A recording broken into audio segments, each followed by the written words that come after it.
Hi everybody, this is Mrs. Kleins with our first notes video of the year over the characteristics of life. Before we get started, remember that you can pause this video at any time to write down important vocabulary terms and definitions. You can also review or re-watch portions of this video to write down material or concepts that you may have missed the first time around. Some note-taking tips as we get started are it is always helpful to write phrases and summaries instead of full sentences. It is also helpful to write your notes using your own words. It is helpful to structure your notes with headings, subheadings, numbers, or bullet points, and some students find using colors, boxing, underlining, and bolding to emphasize important points helpful in organizing their notes. Include examples, simple diagrams, and flowcharts as well. Let's go ahead and get started. We can think of biology as basically the interaction of abiotic or non-living things with biotic or living things. The prefix bio means life, and in biology, we divide living and non-living things into two separate groups. Those that are not living, but whose role is to support life, are called abiotic factors. Examples include the soil, the sun, oxygen, and temperature, as well as many other that you can see located in the image on your screen. Biotic factors, however, are living things, and these living things are able to survive due to the abiotic factors that support them, as well as other biotic factors that they may interact with in their environment. For example, think about the following. If there was no water, can anything grow or survive? Or, if it is extremely cold one winter, will that affect whether an animal survives? These are just some of the many examples of how abiotic factors can influence biotic factors in environments around the world. In order to be classified as a living or biotic thing, you must meet all 8 of the following requirements. And if you think about it, abiotic factors help support living things in maintaining all 8 of the characteristics of life. From the smallest bacterium to the largest of humpback whales, all living things must meet all 8 of these characteristics on your screen. And we will be exploring these more in depth throughout the entire school year, but for now, let's briefly go through each one. First up, all living things are made up of cells. Cells themselves are a collection of living materials enclosed within a barrier, like a cell membrane. Cells are the basic unit of structure and function for all living things. More specifically, they are the basic unit of life. Nothing living is smaller than a single-celled organism. That being said, let's talk about single-celled or unicellular organisms. Unicellular organisms are made up of one single cell, like the amoeba you currently see on your screen. It is actually attempting to eat the paramecium, another single-celled or unicellular organism. All of this was visualized under a microscope like we have in our classrooms. If you are not a unicellular organism, you are considered to be a multicellular organism, which means you are made up of many cells, like us. Humans are multicellular, and so are chickens. Before we move on, let's quickly discuss the levels of cellular organization that make a unicellular organism different from a multicellular organism.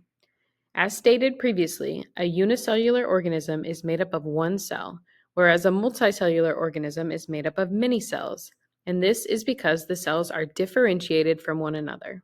Therefore, in multicellular organisms, cells make up tissue, which make up organs, which make up organ systems, which make up multicellular organisms themselves. An example could be muscle cells make up muscle tissue, which make up your triceps, which make up your muscular system, which contributes to you as an organism.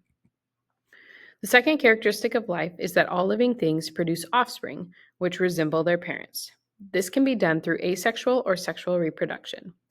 Asexual reproduction, which you can see from the animation on your screen, results in a clone of the parent, where the parent and the offspring are genetically identical. Sexual reproduction results in genetic variation because you have the sex cells of two different parents. Half the chromosomes come from the egg and half from the sperm, interacting together to provide you with the offspring. On your screen, you can currently see 2 eggs and many sperm. Both sexual and asexual reproduction have their advantages and disadvantages. For instance, asexual reproduction allows the organism to reproduce without a mate and also reproduce quickly. Asexual reproduction occurs in bacteria, strawberry plants, other vegetation, fungi like mushrooms, fish species, and some insects. Sexual reproduction requires a mate, but because that mate is required, there is more genetic variation and less of a possibility of mutations. The population size, however, does not increase as rapidly because it is dependent on having a mate to reproduce and generally longer gestation periods. Sexual reproduction is common with mammals like humans, as well as reptiles, amphibians, many plant species, fish species, and so on. Next, we have all living things grow and develop. This one seems simple enough. This characteristic of life recognizes that all living things grow or increase in size and shape over time, while also developing or becoming more mature, meaning progressing through various life stages. For example, as seen on your screen, humans have specific life stages in which we grow and also mature into the next life stage, while mosquitoes have their own growth and development. This stage also recognizes that all living things have a lifespan. Some species live longer than others. Humans, on average, have a lifespan of 79 years, whereas mosquitoes have a lifespan of a couple days to 1 month. All living things have a universal genetic code, which in fact shows how related we are to one another on the tree of life. This universal genetic code is DNA, or deoxyribonucleic acid, and RNA, ribonucleic acid.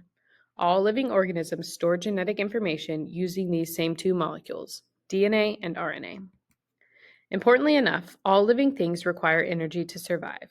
Autotrophs are organisms like plants that are able to produce their own food, what we call energy, through photosynthesis or chemosynthesis, while heterotrophs are various types of consumers, like the goat on your screen, that must consume autotrophs and or other heterotrophs to obtain energy. The next characteristic of living things, or biotic things, is all living things must be able to respond to their environment or their surroundings, which means all living things need to be able to respond to a stimulus.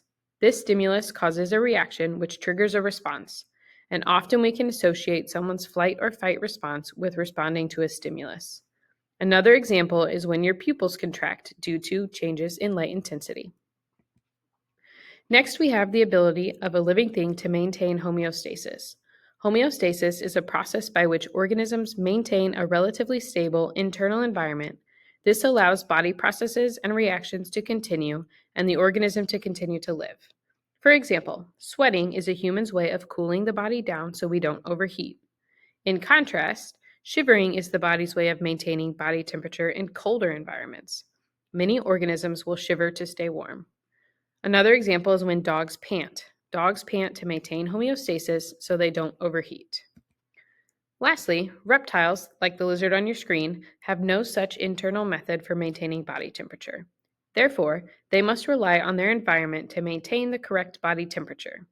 This is why you see reptiles sunning, as it's called, and why it's important, if you have a reptile as a pet, to provide it with a heat lamp so it can help itself maintain homeostasis. And here we are at the end. The last characteristic of life is that all living things must evolve or adapt over time. Populations evolve over time to best suit their environment, which means that individuals in that particular population with better adaptations for survival will be able to survive in that environment and reproduce. And those that do not have those adaptations will die off. Eventually, the entire population will be made up of the better adapted individuals who have passed on their genes to their offspring.